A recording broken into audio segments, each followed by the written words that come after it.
Hemos venido trazando una enseñanza sobre cómo vencer el Amalek espiritual. Estamos entendiendo que la fe, diga conmigo fe, es fundamental, instrumento fundamental para poder vencer ¿qué? El Amalek espiritual. Recuerde que este estudio lo estamos haciendo con base a lo sucedido a Israel ahí en el capítulo 17, ahí donde está el capítulo 17, Éxodo 17, en donde se nos habla de la confrontación que tuvo Israel con un pueblo llamado Amalek. Y ese pueblo fue particularmente importante, o es particularmente importante en este caso, porque fue el pueblo que se opuso a Israel, que le salió a la batalla a Israel, después de que Israel salía ¿de dónde? De Egipto.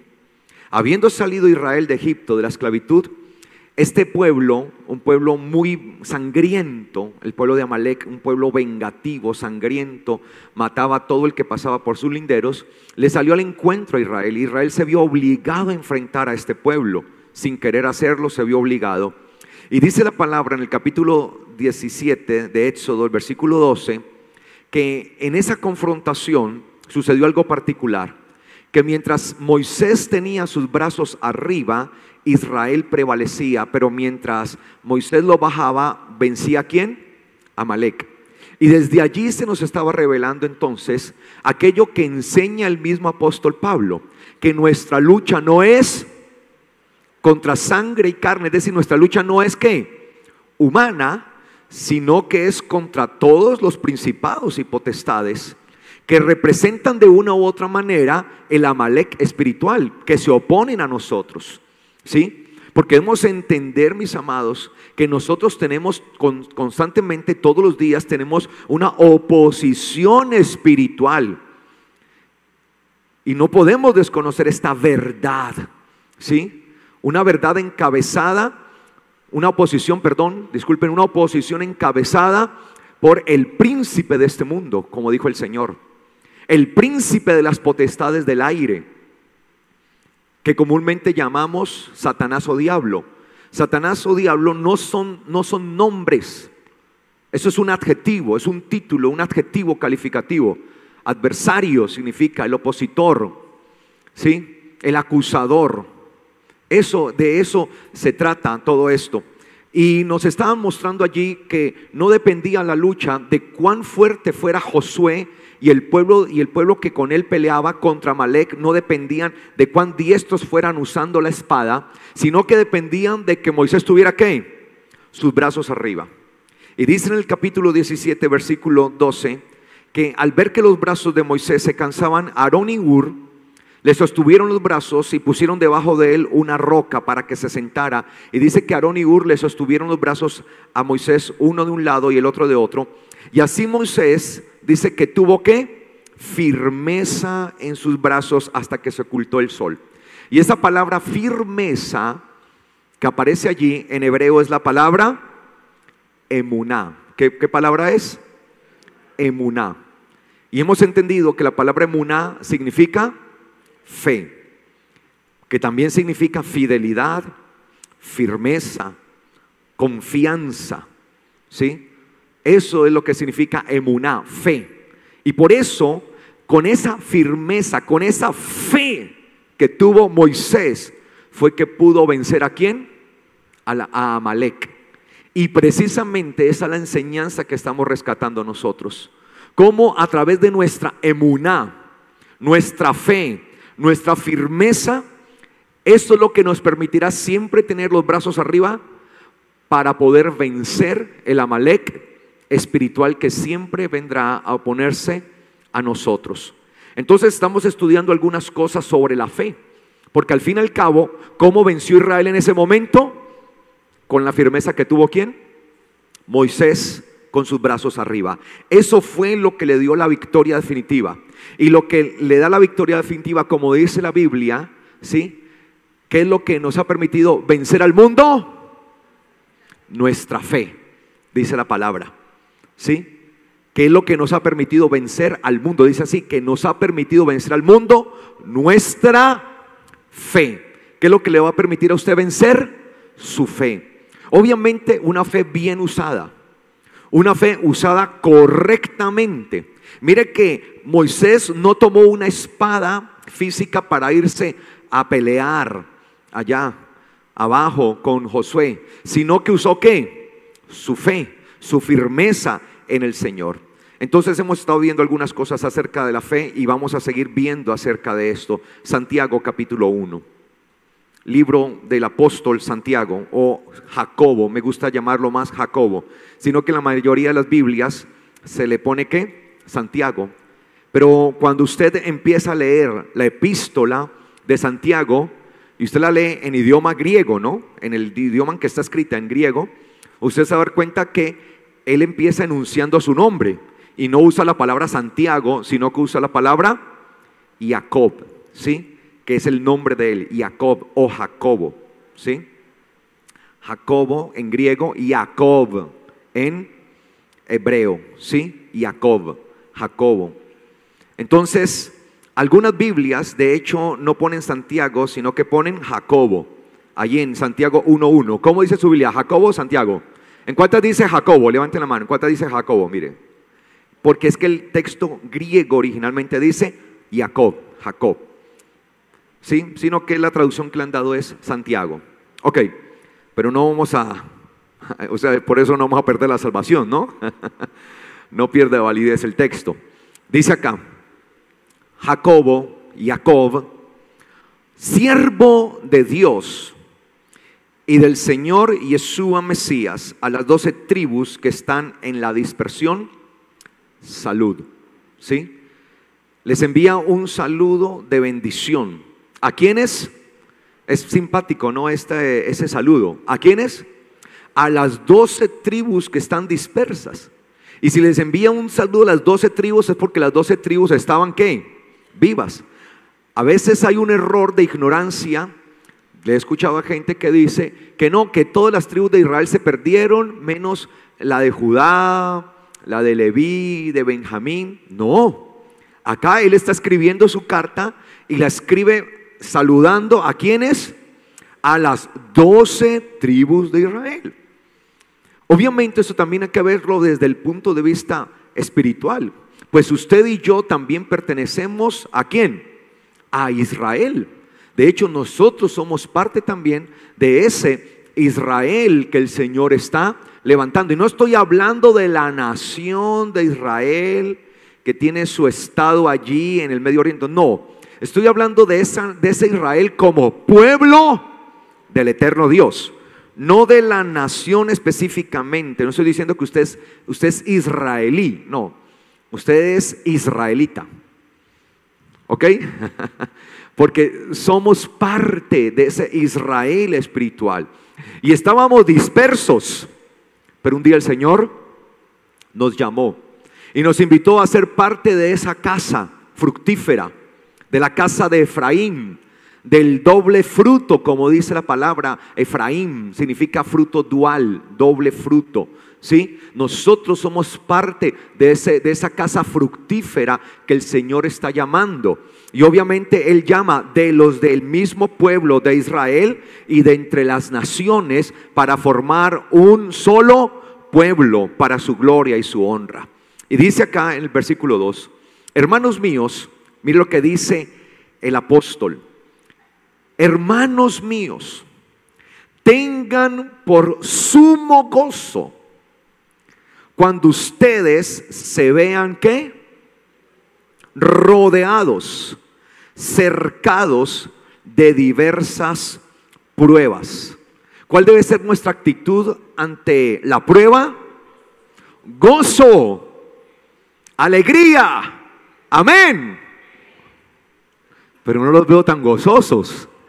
Ajá. Dice que la actitud del creyente, esto obviamente este mensaje no lo puede entender el que no tiene discernimiento del Señor. Es muy difícil que una persona que no tiene el discernimiento del eterno Dios, de su palabra, pueda en realidad entender esto.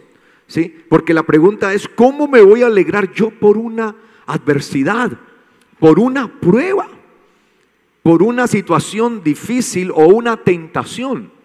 ¿Por qué debe ser de sumo gozo? Porque es la oportunidad que el eterno Dios nos está dando de ser aprobados, ¿sí? De ser aprobados. Comúnmente las pruebas traen aflicción al alma, a la persona, ¿sí? Es como cuando nos decían a nosotros, estábamos en el colegio o en la universidad, saquen una hoja. Ay, pero profe, saquen una hoja. No, eso como que no nos gustaba mucho. A menos de que hubiéramos estudiado bien, ¿no? Y estábamos allí, pero por lo general casi siempre esa era la expresión. Porque nadie se goza comúnmente cuando lo prueban. Pero el creyente sí debe aprenderse a gozar. Cuando venga la prueba, cuando venga la tentación, ¿sí? Debe aprenderse a gozar en el Señor. Y está hablando precisamente de esa prueba, ¿sí? De esa situación que cotidianamente tenemos. La palabra peirasmos, ¿sí? Que es esa prueba, esa adversidad que va a venir continuamente y va a venir de muchas formas, ¿sí? Van a venir como adversidades o va a venir como tentaciones, y usted tiene que aprender a estar preparado para este tipo de situaciones. Por tanto, dice él acá que nosotros debemos tener mucho gozo. Debemos gozarnos. Llegó la tentación, gracias Señor, esta es la oportunidad para demostrar de qué estoy hecho. Sí, en mi vida está la palabra de Dios. Y llegó la tentación e inmediatamente saco la palabra de Dios a relucir y venzo la tentación. Amén. De eso se trata. Así es. Yo he aprendido a entender eso. Mire, yo dejé de mortificarme con las adversidades cuando entendí que me tenía que gozar. Sí, porque la verdad, cada vez que venía una situación, yo era de los que me achicopalaba y me derrotaba. Pero ¿por qué esto y lo otro? Y venía una prueba o una situación. Pero cada vez que entendía esto, más y más, aprendí que esta era la oportunidad de oro que el Señor me estaba dando para ser aprobado. Significaba que el Señor me iba a llevar a otro ¿qué? Nivel, que iba a ser ascendido. Significaba que era la oportunidad que iba a tener para ser promocionado, para ser llevado a algo mayor. Amén. Usted no puede pasar a algo mayor si no primeramente pasa a lo menor. Así es. ¿Sí? Si somos fieles en lo poco, seremos puestos en lo mucho. Entonces hay que gozarse.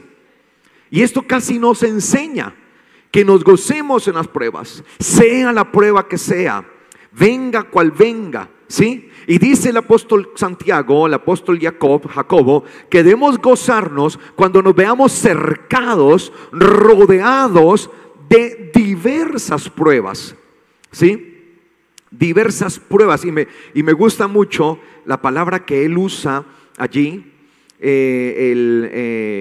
el apóstol Santiago, porque la palabra que él usa, ¿sí? Que es la palabra griega poikilos, ¿sí? La palabra griega poikilos significa algo hecho de muchos colores, ¿sí? De muchos colores, ¿sí? Algo hecho de diversidad de colores. Y literalmente, ¿sí? Significa eso. Es decir, que él está mostrando que las pruebas son de diversas formas, ¿sí? De diversas circunstancias. Y nosotros tenemos que aprender a experimentar cada una de ellas, sea como sea, venga del color que venga, ¿sí? Unas serán negritas, otras rojas, otras verdecitas, otras blanquitas. No importa, la que sea, a esa me la enfrento en el nombre del Señor y voy a pasarla para ser aprobado. Amén. De eso se trata. Por tanto, hemos enseñado a la iglesia a que cuando viene la prueba, eso es algo malo y no puede ser así. Y por eso usted ve que cuando la gente tiene una prueba, la gente empieza ¿a qué? A reprender, ¿cierto? Ahora te reprendo, diablo inmundo, ¿sí? No acepto esa prueba. no la acepto en mi vida, la reprendo, la ato y la sujeto. No, nosotros tenemos que pasar por ella. Por eso el Señor era tentado continuamente, no solamente por el adversario, también era tentado por los fariseos y saduceos. Y usted ve que constantemente en los evangelios le decían, y esto, dice los evangelios, y esto le dijeron a él para ponerlo a prueba, para tentarlo, para tentarlo. Lo más tremendo es que cada vez que él era probado, Dios mío, la gloria me emergía de él. Era una cosa impresionante, y así tiene que ser con cada uno de nosotros. Cada vez que vengamos a una prueba, la prueba tiene que ser que nos lleve a algo mayor, a algo más glorioso. Y por eso ellos quedaban, los tentadores, los que lo ponían ahí a prueba, quedaban humillados, quedaban en una situación totalmente terrible, ¿sí? Y él siempre salía avante, y él fue el ejemplo glorioso de eso. En cada prueba el Señor triunfó, en cada prueba él salió airoso, salió victorioso. Por tanto, el mismo espíritu que estuvo en él es el mismo espíritu que está en nosotros, y así como el espíritu le permitió a él salir adelante en cada prueba, nosotros también podremos salir adelante en cada prueba. Amén. No importa la que sea, constantemente él era probado. Y por eso dice la palabra que él fue tentado, ¿qué? En todo. Y por eso, gloria a Dios, que tenemos a él, le tenemos como sumo sacerdote. Pues dice la palabra que tenemos un sumo sacerdote que puede compadecerse de nosotros, por cuanto fue tentado en todo, en todo. Entonces nosotros estamos llamados a entender que la prueba es una bendición para el creyente. Y cuando venga la prueba, en vez de ponerme a murmurar, a decir cosas, a enojarme, o empezar ahora, no acepto esta prueba, no la acepto, la cancelo, lo que debo hacer es pasarla. Es como que al muchacho le ponen allí el examen, ¿sí? Ahí está el parcial, el examen final, el parcial final, y el muchacho empieza: reprendo esta prueba, la ato, la sujeto, no la acepto, la cancelo. Seguro que así no la va a pasar, porque si se queda así, luego va a venir el profesor, ¿y qué? Cero, mijo, cero. Pero yo reprendí, até y sujeté, cero. ¿Sí?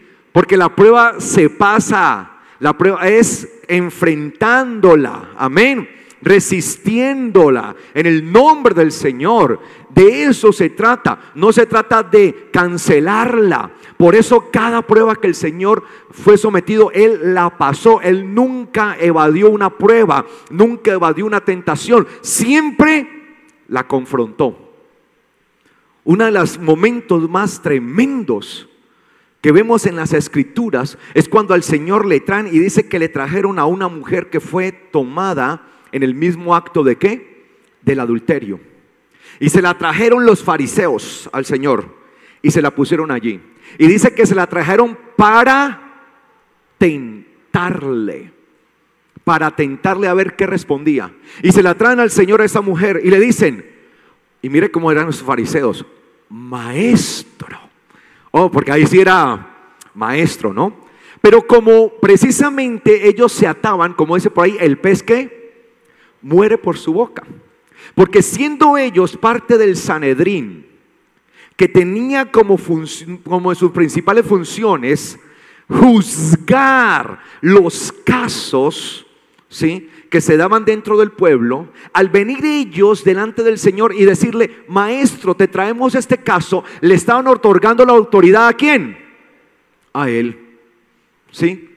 Maestro, hemos tomado a esta mujer en el mismo acto del adulterio y la ley dice que hay que apedrearla. ¿Qué dices tú? Imagínense la prueba que le ponen al Señor. Primero, la ley sí lo dice en Levítico, que cuando un hombre y una mujer fueran sorprendidos en el acto mismo del adulterio, debían ser apedrados. Un hombre y una mujer. ¿A quién le traen? A la mujer. ¿Y el hombre? O sea, ya de por sí ya era un juicio injusto.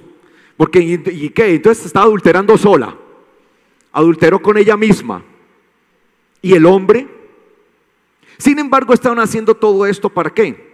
Para poner la prueba, a ver qué decía él.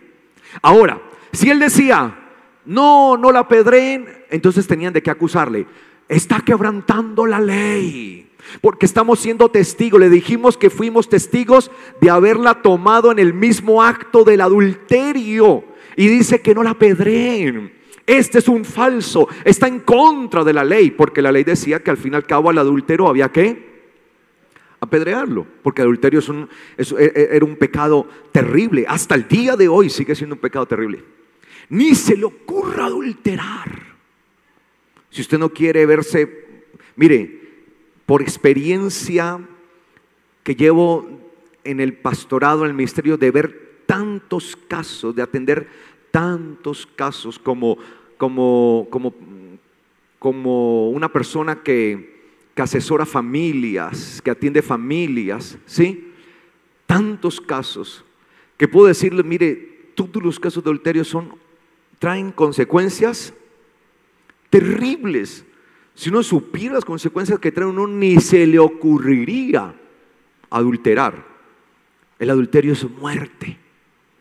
Por eso séale fiel a la mujer o al hombre que el Señor puso a su lado. Bueno, mucho cuidado.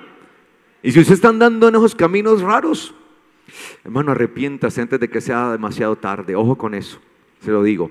Volvamos al tema. Había que apedrear a esa persona. Entonces tendrían de qué acusarle por haber violado la ley. Ahora, si él decía, apedréenle, ¿qué hubieran dicho? Si ve, ese es un hipócrita, hablando de amor, hablando de perdón, y está pidiendo que la apedreen. O sea, por todo lado le querían que caer. Pero mire, está puesto a prueba el Señor. Una tentación. Entonces el Señor los mira y les advierte, le dice, listo, el que de ustedes esté libre de pecado, tire la primera piedra. O sea, ¿qué les dijo? Háganle, hay que apedrearla. O sea, en la ley, no la está violando. Listo, el que usted esté libre de pecado, empiece. Pero ¿qué pasaba? Mírenme acá. Ahora, ellos entonces están listos. Tengo la piedra acá, están listos. Pero en aquel entonces, para que la sentencia fuera ejecutada, el juez o la autoridad que se estaba consultando debía escribir el nombre de la persona en tierra. Tenía que escribirlo. Entonces, ¿qué estaban esperando ellos para tirar la piedra? Que Yeshua escribiera ¿qué? El nombre de ella. Pues está escrito en el libro del profeta, está escrito, oh Israel, ¿sí? Esperanza, oh Yahweh, Mikvé, esperanza de Israel. Todos los que se aparten de ti serán escritos en tierra. Eretz, en tierra. Serán escritos en tierra. Es decir, que esa era la sentencia. Entonces, cuando una persona pecaba y la traían al tribunal, su nombre se escribía en tierra, y cuando su nombre se escribía en tierra debía ejecutarse el juicio. En este caso el juicio era ¿qué? La lapidación, ¿sí? Matarlo ¿a qué? A pedradas a la persona. Entonces, el que usted les advierte, el que de ustedes esté libre de pecado, entonces va a tirar la piedra, la primera piedra. Entonces se agacha el Señor. Entonces todos estaban esperando ¿qué? Que el Señor empezara a escribir ¿qué? El nombre de la mujer. Pero con lo que ellos no contaban es que el Señor conocía el corazón de todos ellos. Y como Él está como autoridad, siendo consultado por ellos, entonces dice la palabra que se agacha el Señor y empieza a escribir ¿qué? En tierra. Y dice la palabra, dice allí el texto, que del mayor de ellos, uno a uno, hasta llegar a ¿qué? Al menor, al de menos rango, uno a uno se fue ¿qué? Yendo. Porque lo que sucedió fue que el Señor cuando escribió fue el nombre del principal de ellos. Al escribir el nombre del principal de ellos, ¿a quién tenían que apedrear? A ese. Entonces todos, y luego escribe el segundo, y luego el tercero. Entonces uno a uno, pues iban a terminar matando a piedra entre todos. Uno a uno. Como era la autoridad, él está escribiendo su dictamen. ¿qué iba a suceder? Que uno a uno se fuera, y a la última que iba a escribir ¿a quién? A la mujer. Sin embargo, no lo hace. Y le pregunta el Señor a la mujer, le dice: mujer, ¿dónde están los que te acusaban? Ella le dice: Señor, no hay ninguno, se fueron. Y el Señor le dijo: yo tampoco te acuso. Vete, pero no peques más. Yo no te acuso, pero si no pecas más. Mire el Señor cómo pasaba ¿qué? Las pruebas. Esa fue un alma que el Señor ganó habiendo pasado ¿qué? La prueba. Cuando nosotros tenemos el Espíritu de Dios, el Espíritu nos va a permitir pasar las pruebas y confrontar las tentaciones. Y lo que va a suceder es que el Señor nos va a exaltar, nos va a bendecir. Por eso el creyente debe sentirse gozoso en cada prueba, en cada adversidad, sea la que sea, financiera, de salud, familiar, material, espiritual, lo que sea, una tentación. El creyente verdadero debe ver eso en una bendición. El Señor no dijo: ya vienen estos fariseos a molestar aquí. Qué gente tan harta, qué gente tan maluca esta. No, aprovechaba de una vez para mostrar lo que había dentro de él, y lo que se manifestaba en él era la gloria misma del Padre a través del Espíritu que había depositado en él, y es el mismo Espíritu que hay en nosotros. Por tanto, cuando viene la prueba, usted activa su vida espiritual, permite que el Espíritu actúe en usted, e inmediatamente verá la gloria de Dios. Amén. Amén. Verá la gloria de Dios. Así se pasa la prueba. Por eso cuando el Señor fue llevado a su máxima prueba, el madero, la cruz, Él estaba allí en solitario después de haber participado de Pascua. Se fue a un lugar allí solo. Le dijo a sus discípulos: acompáñenme, vamos a orar. Apóyenme a orar. Es un momento muy difícil. Le dice el Señor: mi alma está angustiada, afligida hasta la muerte. Claro, estaba en su humanidad. Sentía esa angustia tan tremenda de lo que iba a experimentar. Estaba afligido. Se va allí a orar. Por tanto, cuando lleguen los momentos de aflicción, cuando lleguen los momentos de adversidad, ¿qué es lo primero que tenemos que hacer? Orar. Iba a pasar su mayor prueba, y estando allí le dice a sus discípulos: espérenme aquí, y se va unos cuantos metros allá a solas a orar, ahí en el huerto de Getsemaní. Y ahí está el Señor orando, y entró una turbulencia en él. Claro, humanamente vamos a sentir la adversidad, tanto que empezó como a sudar, y su sudor eran como gotas de ¿qué? De sangre. Era una angustia porque iba a caer sobre él el peso total del pecado de toda la humanidad. ¿Cómo poder resistir semejante peso? Iba a estar aplastado literalmente por el peso del pecado de nosotros. Y estaba allí, pero no vemos al Señor renunciando. Vemos diciéndole: Padre, si te es posible, pasa de mí esta copa. ¿Era posible para Dios? ¿Sí o no? Sí. Pero que no se haga mi voluntad sino la tuya. Y dice que aprendió obediencia estando en el estado de hombre, de humillación. Dice que aprendió ¿qué? Obediencia. Obediencia. Esa es la bendición de las pruebas. La bendición de las adversidades es esa, que aprendemos a desarrollar nuestra obediencia a Dios. Y la obediencia no es otra cosa que una dependencia total de Dios. Porque yo voy a hacer lo que Él dice. Porque voy a depender. Porque como dice la palabra, porque Él sabía que mayor y más poderoso era aquel que estaba con él, el cual le podía aún levantar de entre los muertos. Y por eso, Señor, así me muera, yo sé que tú me vas a levantar. Yo sé que tú me vas a levantar.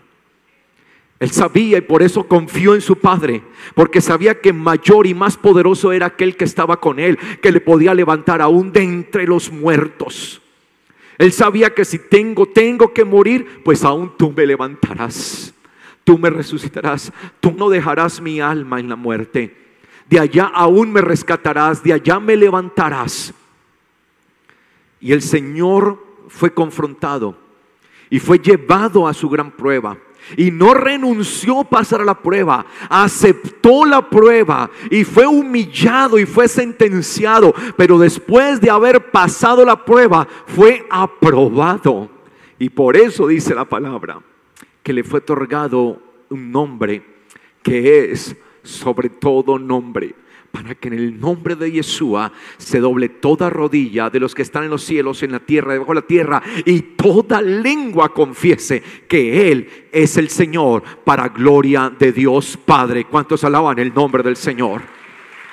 Él pasó la prueba. Él sabía que más poderoso era el que estaba con él y que él le podía levantar aún de entre los muertos. Señor, así en esta prueba yo me muera, pero tú me levantarás. Amén. Amén. Pero venza. No se deje vencer por la prueba. No se dé por vencido. No importa cuán pesada sea la prueba, no se dé por vencido. Y por eso Santiago está hablando a gente espiritual. Esto solo lo puede entender gente espiritual. Que tengamos muchísimo gozo cuando nos veamos cercados, rodeados de diversas pruebas. Una persona que no tiene sus sentidos espirituales desarrollados no entiende esto. ¿Cómo así que yo me tengo que gozar con diversas pruebas? Pero así es. Y mire lo que dice el apóstol Santiago. Entendiendo. Mira a la persona que está a su lado, dígale, entienda. Pero hágale así, mire, entienda, entienda, ¿no? Es que a veces no entendemos, tenemos que usar también esto, ¿sí? Entendiendo que al ser aprobada nuestra fe, se producirá paciencia, ¿sí? Resistencia.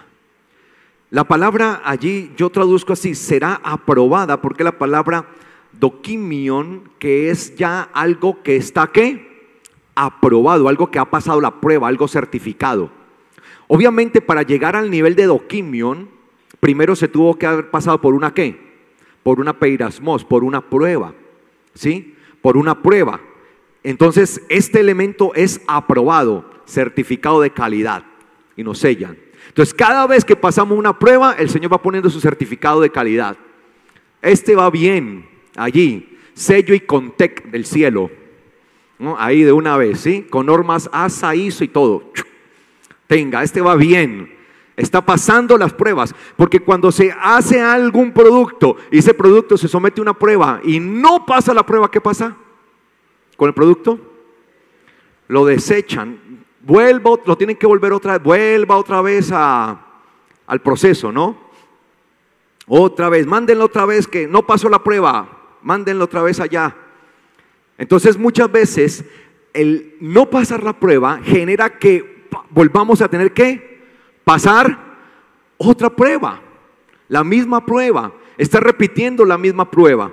Entonces dice acá, la escritura enseña, sabiendo que al ser aprobada nuestra fe, la fe de ustedes, al ser aprobada la fe de ustedes, se producirá paciencia. ¿Qué trae como resultado la prueba de nuestra fe cuando somos aprobados en nuestra fe? Cuando somos aprobados, cuando la pasamos, ¿qué se suma en nosotros? Paciencia, resistencia. Esa palabra que aparece allí en griego, hipomone, significa aguantar. Hipo es debajo, ¿sí? Hipo, debajo. Sí, como sentarse debajo, o sea, como resistir algo, como llevar algo, una carga, uno debajo y uno llevando una ¿qué? Una carga. Se desarrolla resistencia. Esto lo pueden entender muy bien las personas que practican comúnmente la halterofilia, ¿no? ¿Cómo se llaman? Esas cosas, ¿cómo se llaman? Las pesas, ¿sí? Las pesas, ¿no? A medida que van ejercitándose, van desarrollando los músculos, así como yo. Sí, porque se ríen. Sí, el músculo de la barriga. Es que yo tengo es que eso es músculo en reposo. Sí, está en reposo allí, ¿no? Entonces, ellos a medida que van avanzando, pues van teniendo la capacidad de levantar ¿qué? Mayor peso, ¿no? Mayor peso. Y a eso van, y ellos siempre apuntándole a poder levantar ¿qué? Mayor peso. Y eso es lo que hace tan dramáticas estas pruebas o estas competencias de las pesas, ¿no? Por ejemplo, lo vimos hace algún tiempo, hace algunos meses con nuestro medallista colombiano, ¿sí? Como él y levantan un peso y luego llega el otro y le pone otro peso más, y entonces el otro se ve obligado a darle más hasta que es el peso definitivo. Y de eso se trata. Entonces cada vez, pero ¿cómo logran levantar esos pesos? Pues empezando gradualmente, empiezan con un peso, luego a ese peso le añaden otro más, hasta que desarrollan la musculatura, hasta que desarrollan la resistencia para poder levantar ciertas cantidades que comúnmente un ser humano no levanta, ¿cierto? Comúnmente nosotros no levantamos, y hay personas que son muy buenas levantando pesos, ¿sí? Yo me acuerdo cuando nosotros cambiamos de casa, teníamos que subir, nuestra casa donde vivimos son de 4 pisos, ¿sí? Es una casa de 4 pisos, y teníamos que subir, en la terraza estaba el lavadero, y allá la lavadora, imagínense, ¿sí? Afortunadamente contaba yo con Víctor Hugo. Acá lo tengo, ¿no? Víctor Hugo se ríe. Y Víctor Hugo me dijo: no, pastor, tranquilo, no se preocupe. Venga, mónteme la lavadora encima. Y yo, ¿qué? Sí, encima. Pero te va a no, mónteme. Y encima, entre todo allí. Y se subió los 4 pisos con la lavadora. Y yo dije: bueno, allá está la otra. No, pues son 2, ¿no? La lavadora de nosotros y la de mi suegra, ¿no? La de mi suegra. Y después, ¿y esta nevera? Obviamente han desarrollado ciertas características para levantar ciertos pesos, ¿no? De pronto por su trabajo, por lo que hace, pues continuamente. A mí me toca, por ejemplo, estar levantando este computador, ¿no? ¿Es cierto? Entonces por eso uno desarrolla como esa capacidad. Y de eso se trata la resistencia. Comúnmente se traduce como paciencia, ¿cierto? Entonces mire que la fe en nosotros, ¿qué produce? Resistencia, ¿sí? ¿Produce qué? Paciencia. Y sí que necesitamos de eso. Por eso, cuando Moisés tenía sus brazos arriba, firmeza, necesitó también ¿qué? Resistencia, mucha resistencia. Porque obviamente, aunque estaba ayudado por Aarón y por Hur y estaba sentado, el solo hecho de tener las manos en esta posición, al usted sentir que la sangre se le devuelve, pues va a sentir hormigueo, va a sentir que las manos se le duermen, va a empezar a sentir dolores, calambres, una cantidad de cosas, porque no es la posición normal de las manos. Va a sentir una cantidad de cosas, y para eso necesita ¿qué? Paciencia. Y eso es lo que logra la fe. Por eso la fe es tan importante en nosotros, porque la fe, a medida que pasamos una prueba, entonces nuestra fe lo que hace es que nos añade ¿qué? Resistencia. Entonces ya fuimos capaces de levantar la pesa de 20 kilos. Entonces ahora pasamos al otro nivel, la de 25. Y luego viene la otra prueba, bien, ahora la de 30. Y la otra prueba, la de 35, la de 40. Y luego ya estamos en 100 kilos. ¿Sí? Levantamiento, ¿sí? De 100 kilos. Y ahí vamos. Y eso es lo que hace la prueba. Por eso cada prueba es tan necesaria pasarla, y por eso debemos sentir gozo, porque cada prueba que nosotros pasamos, en la que somos aprobados, lo que hace es que nos vuelve ¿qué? Más fuertes, más resistentes espiritualmente, no físicamente, porque no soy el mejor ejemplo de físicamente, pero sí que resistentes espiritualmente. Entonces usted aprende a tener resistencia. Entonces va a venir una prueba y usted tiene la suficiente ¿qué? Resistencia. Y eso es lo que hace la prueba, añadir a nosotros resistencia. Nos vuelve personas más perseverantes, más resistentes, y a medida que somos más resistentes, pues va a ser para el enemigo mucho más difícil probarnos. Cualquier prueba, ¿sí?, que venga, vamos a tener mayores facultades para poderlas resistir. Veamos algo sobre lo que es la resistencia, la perseverancia, la paciencia. Esa palabra hipomoné que aparece allí en griego, ¿sí? Hipomoné, estar debajo de un peso, ¿cierto? Aguante allí. Allí encontramos esa palabra hipomoné, la encontramos en Lucas capítulo 8.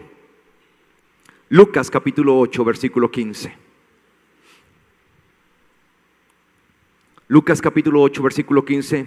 El Señor está hablando y ha dado una parábola, ha hecho una enseñanza sobre la tierra buena y la tierra mala, que comúnmente conocemos como la parábola del sembrador.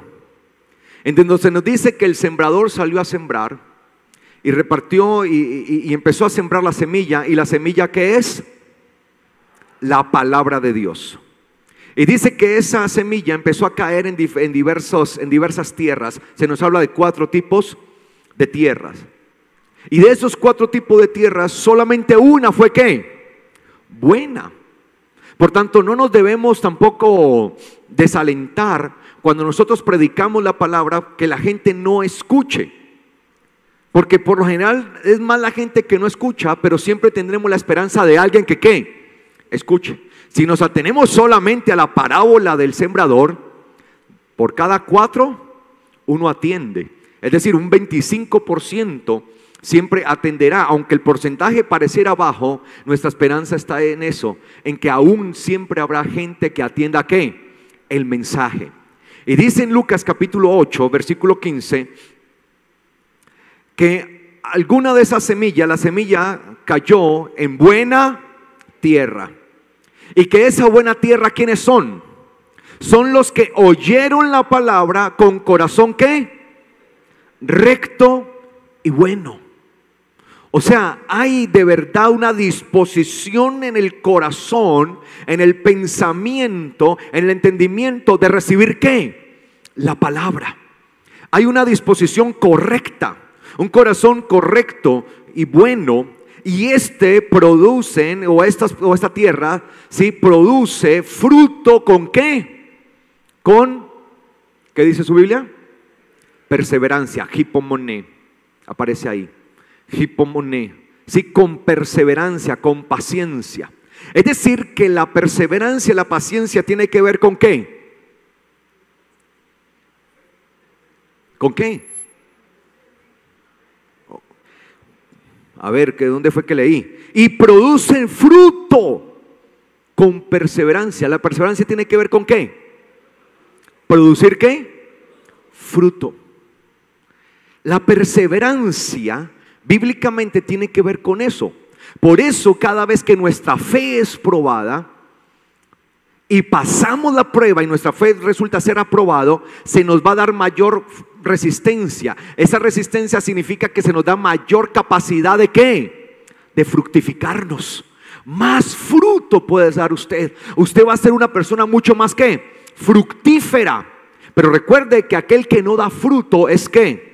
Es cortado y echado al fuego. Por tanto, si nosotros queremos ser personas fructíferas, personas que de verdad damos fruto frutos para Dios, damos los frutos dignos de arrepentimiento, los frutos verdaderos de un hijo de Dios, tenemos que aprender a gozarnos en las pruebas, porque cuando viene la prueba, mi fe está siendo probada. Cuando paso la prueba, mi fe ha sido aprobada, y al ser aprobada, entonces voy a tener mayor resistencia, y esa mayor resistencia significa que voy a ser mucho más fructífero. ¿Cuántos quieren ser fructíferos? Señor, dales pruebas.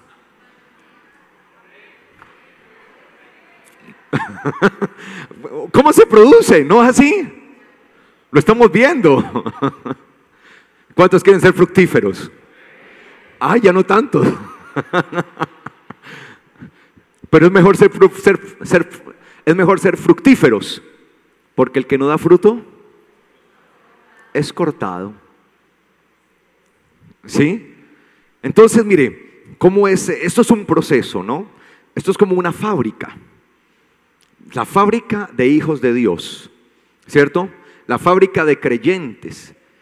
Ahí se está fabricando un creyente, tiene que ser puesto a prueba para medir su calidad de creyente a través de su fe, su firmeza.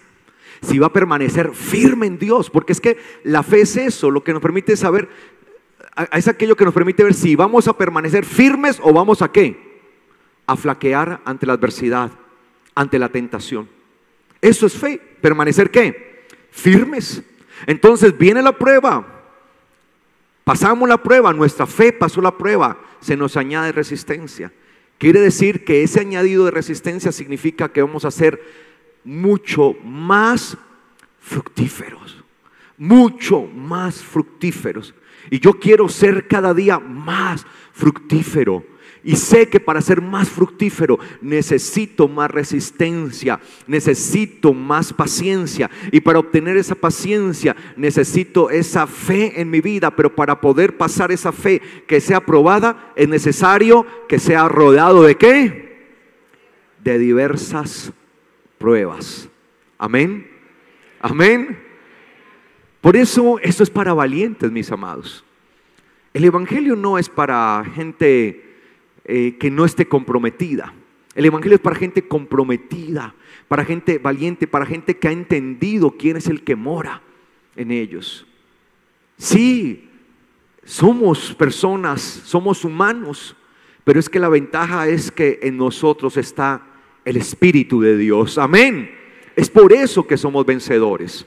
¿Sí? Entonces, la perseverancia tiene que ver con producir ¿qué? Los frutos. Y como decía el Juan Bautista, que se produzcan frutos dignos de arrepentimiento, es decir, que demuestren que verdaderamente en nosotros hay un genuino arrepentimiento, que realmente nos estamos regresando al Señor, que estamos volviendo hacia el Señor. De eso se trata el arrepentimiento, demostrar. Por eso mi vida no puede ser igual. El día que conocí del Señor, mi vida empezó a ser transformada. Y día a día tiene que ser transformada, tiene que ir en esa transformación. Yo no puedo seguir siendo el mismo que fui ayer. Y se espera que yo no sea el mismo de mañana de lo que soy hoy. Mañana tengo que ser ¿qué? Mejor, con más fruto. Amén, iglesia. Ahora bien, ¿por qué es necesaria entonces la perseverancia, la paciencia, la resistencia? Porque nos permite ser fructíferos, mostrar los frutos dignos de arrepentimiento. ¿Y qué sucederá con eso? Lucas capítulo 21, versículo 19. Lucas 21, 19. Mire lo que dice el Señor. Lucas capítulo 21, versículo 19 dice: ganen sus almas por medio de su perseverancia, hipomone. Ganarán, ¿sí? Ganarán sus almas por medio de su perseverancia. ¿Por qué es importante entonces la perseverancia, la resistencia, la paciencia? Porque es el medio por el cual podremos ganar nuestras almas. No perderemos nuestras almas en la muerte eterna, sino que ganaremos nuestras almas en la salvación de Dios.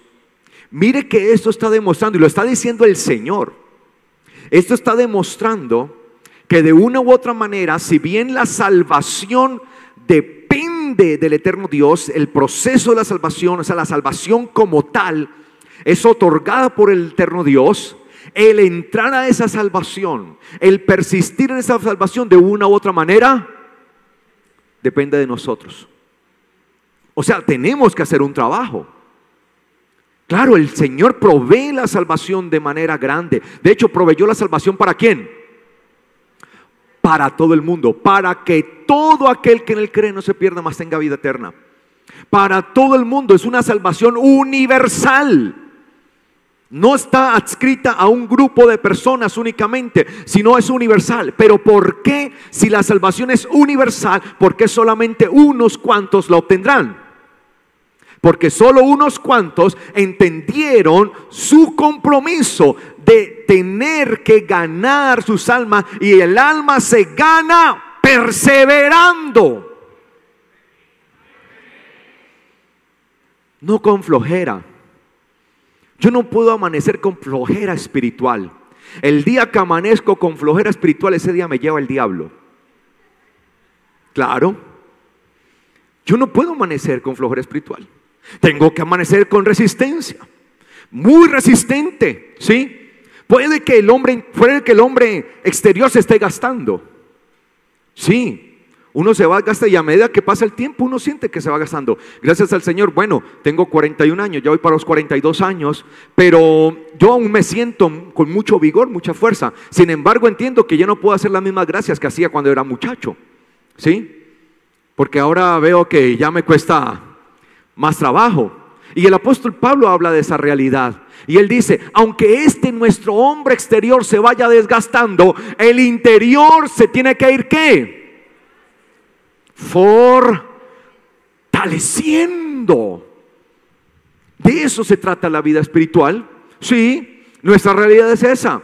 Cada día que va pasando vamos perdiendo de una u otra manera. Cuando entramos en cierta edad, vamos perdiendo esa capacidad. Y es una realidad que atañe a todos, y la vemos en cada proceso de nuestra vida. Sin embargo, a pesar de que este hombre exterior se pueda ir desgastando, poco a poco, nuestro hombre interior va a la inversa. Se tiene que ir, ¿qué? Fortaleciendo. De eso se trata la vida del creyente. Eso es el evangelio. Por tanto, usted todos los días se tiene que levantar mentalizado a eso. Aunque usted se levanta y dice, hoy tengo que estar dispuesto a dar la batalla, a dar la pelea, a ganar mi alma con perseverancia. Perseverar en el evangelio, perseverar en la palabra, perseverar en la Torá, perseverar en el Señor, perseverar en su voluntad, perseverar en Él. Esa debe ser la mentalidad con la que usted se levante todos los días. Perseverando. Ahí está la clave. ¿En qué? Perseverar. Resistencia. Porque es lo que nos permite a nosotros hacer los frutos dignos de arrepentimiento. Es lo que nos permite ser fructíferos. Claro, a medida que yo soy resistente me vuelvo fructífero. Estoy mostrando frutos dignos de arrepentimiento. A medida que esos frutos se van dando, esto significa que mi alma cada día se acerca más y más a la gloria de Dios. Amén, iglesia. Amén, iglesia. Dice allí, busquemos por favor Hebreos.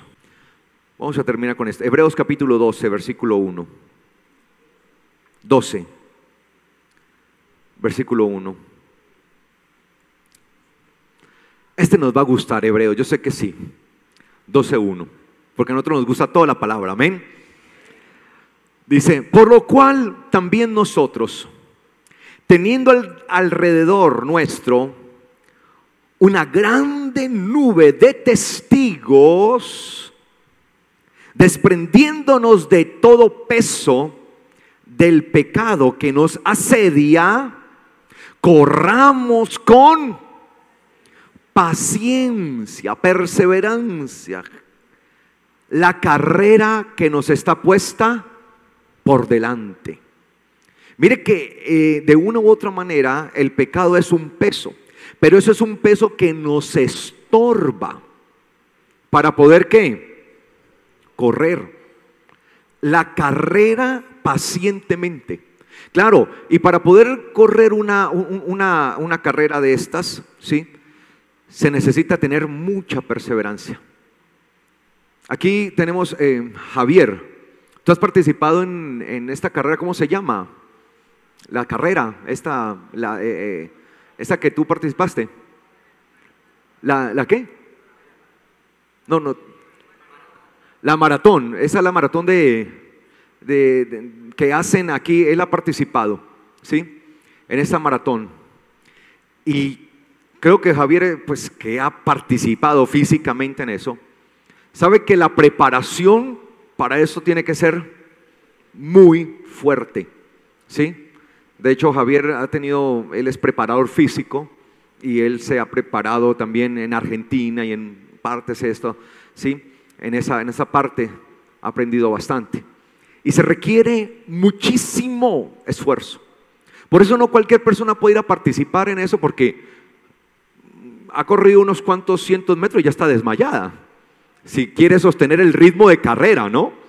Porque es que una cosa es que usted corra algo, pero también sostener el ritmo de carrera que imponen los primeros, ¿sí? Por eso usted va a ver que parten un mundo de gente y a la llegada, los primeros que van llegando, ¿qué? Graneaditos, ¿no? El lote se va, ¿qué? Quedando. Se va quedando el lote, ¿sí? Y es que correr una maratón, correr una carrera de estas largas, requiere mucha paciencia. Yo creo que cuando uno tiene que correr estas maratones, ¿sí? Que son distancias tan largas, con una exigencia tan grande como los que están poniendo, digamos, la marcha, los que ponen el ritmo de carrera, yo creo que en algún momento, se lo digo porque pues a veces cuando yo hago ejercicio, no estoy diciendo que estoy participando en una carrera de esas, sino que cuando me pongo a hacer ejercicio, me pongo a trotar y voy a dar 10 vueltas y ya voy por la quinta y yo, Dios mío, me faltan 5, por favor. Y uno quiere ya, el cuerpo dice ya no, pero tengo que completarla 6 y cada vez 7 y eso se vuelve más largo y uno no, como sea la termino, así sea caminando, la termino, porque se requiere ¿qué? Mucha resistencia, porque este tipo de carreras están hechas, es para medir ¿qué? La resistencia, el aguante de los atletas. Y eso es lo que uno admira de esta gente, ¿sí? Y no es algo que se obtiene de la noche a la mañana. No es que hoy me levanté, ay, mañana es la maratón, me voy a inscribir. No, es algo para lo que uno se tiene que preparar. De hecho, hay gente que ha muerto en esas carreras porque se ha puesto a entrar allí de novatos, a exigirse una cantidad de cosas y su cuerpo no aguantó eso, ¿sí? Entonces tiene que venir una preparación continua. Y el cuerpo le está diciendo a uno, no más. Pero hay que hacerle. Y eso es lo que usted ve en esta gente. Y ellos voltean a mirar y dele. Y dele. Y el cuerpo está diciendo, no más. No aguanto, ya no más, no me da. Pero la mente tiene que seguir adelante. Vamos, adelante. Entonces es mentalizarse en eso. Y por eso el apóstol Pablo dice que nos tenemos que desprender de todo peso del pecado. ¿Qué tenemos que hacer? Desprendernos, quitar todo peso ¿de qué? Del pecado que nos asedia, para que podamos correr con paciencia, con perseverancia, la carrera que nos está puesta por delante. Esto es como una maratón espiritual, ¿sí? Bienvenidos a la maratón espiritual, ¿sí? La meta, el reino de los cielos. El que se canse, pierde. El que persevera, ese será salvo. Ese alcanzará la meta. Allá llegaremos, mis amados, pero hay que correrla con paciencia. De allí que sea tan necesaria la perseverancia. Entonces, ¿por qué es tan importante la fe? Porque la fe es la que desarrolla en nosotros ¿qué? Resistencia, porque dice que habiendo sido aprobada nuestra fe, se nos añadirá ¿qué? resistencia. Y la resistencia es la que nos permite producir frutos. Es la que nos permitirá ganar nuestra alma. Y es la que nos permitirá ¿qué? Correr todos los días espiritualmente sin detenernos. Correr, no voy a detenerme. Ay, allí ya viene un muro, entonces lo salto, ¿cierto? Y hágale. No puedo parar. Es lo que me permitirá persistir hasta llegar a la meta. Por eso necesita la perseverancia. Pero la perseverancia solo es producida cuando nuestra fe es ¿qué? Aprobada. Y nuestra fe solamente es aprobada cuando es sometida ¿a qué? A diversas pruebas. Amén. Sí, sigamos. Versículo 2. Puestos los ojos en Jesús. Es decir, la carrera que está por delante, puestos los ojos en Jesús. Es decir, que ¿quién es la meta? El Señor. Esa es su meta. Y suba allá está la meta, allá está el Señor. Corro. Esa es mi meta. Mis ojos no se pueden quitar de mi meta. Mi meta es el Señor, es el Mesías, el autor y consumador ¿de qué? De la fe. Él es el autor y el consumador de la fe. Él es el ejemplo digno de imitar de fe. Por eso, así como Él vivió su fe, nosotros tenemos que aprender ¿a qué? A vivir nuestra fe. ¿Cuántos quieren vivir la fe del Señor? ¿Cuántos quieren vivir la fe del Señor? Padre, crucifícalos. ¿No? No, tampoco al extremo. ¿Sí? Tampoco. Pero sí tenemos que aprender a morir a nosotros mismos. Porque así como Él estuvo dispuesto a negarse a sí mismo, nosotros también debemos estar dispuestos a negarnos a nosotros mismos. Él es el autor, Él es el consumador de la fe. Por tanto, Él es el modelo perfecto de fe. Y mira lo que dice este texto me fascina. El cual Él, por el gozo puesto delante de Él, soportó la cruz. ¿Qué dice la Biblia? Que ¿cómo estaba el Señor en la cruz? ¿Cómo? Gozoso. Y yo siempre decía dentro de mí, y siempre una vez, hace muchos años, yo leía este pasaje, yo, Señor, ¿cómo así que el gozo puesto delante de Él? No entiendo. Yo estaba en la cruz allí, y ¿cómo así que el gozo puesto delante de Él?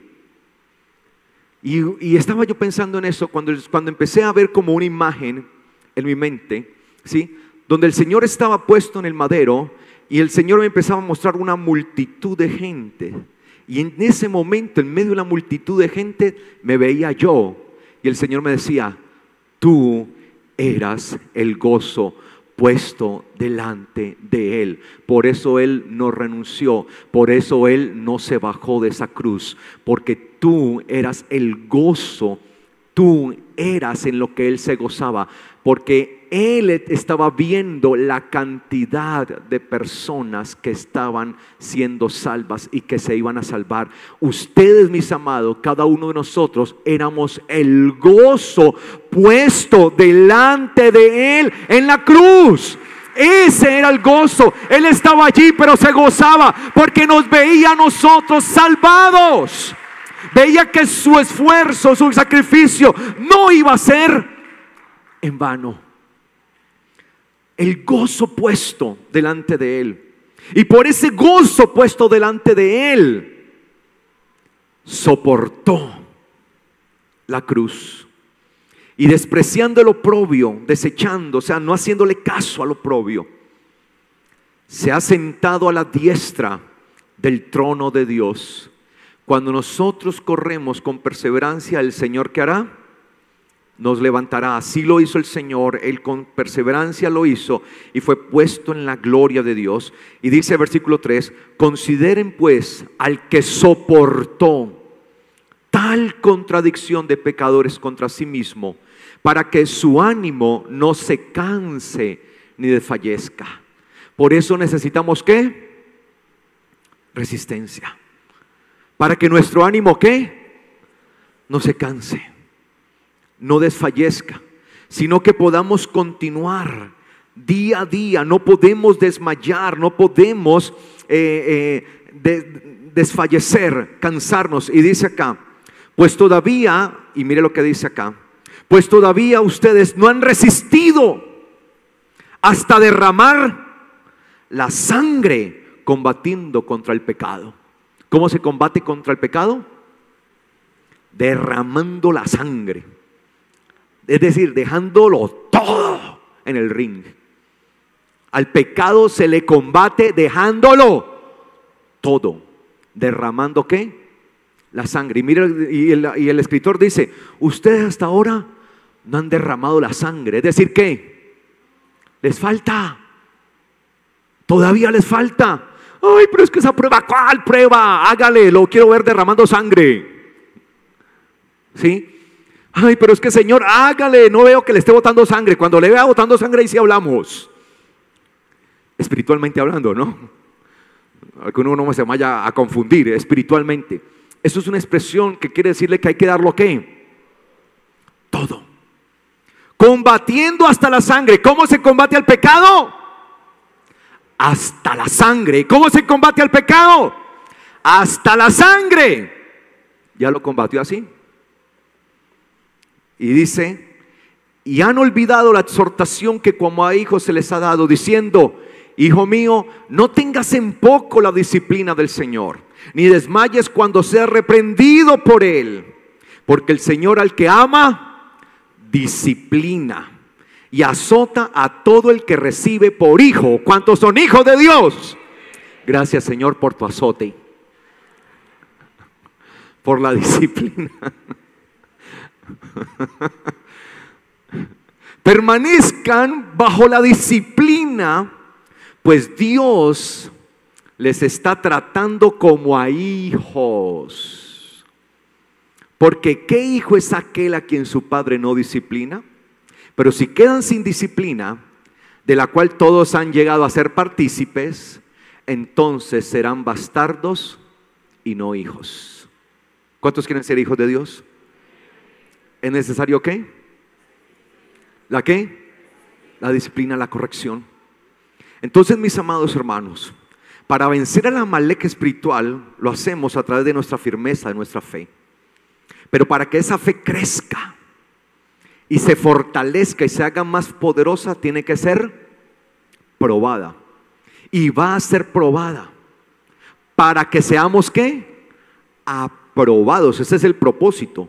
Y siendo aprobados, recibiremos ¿qué?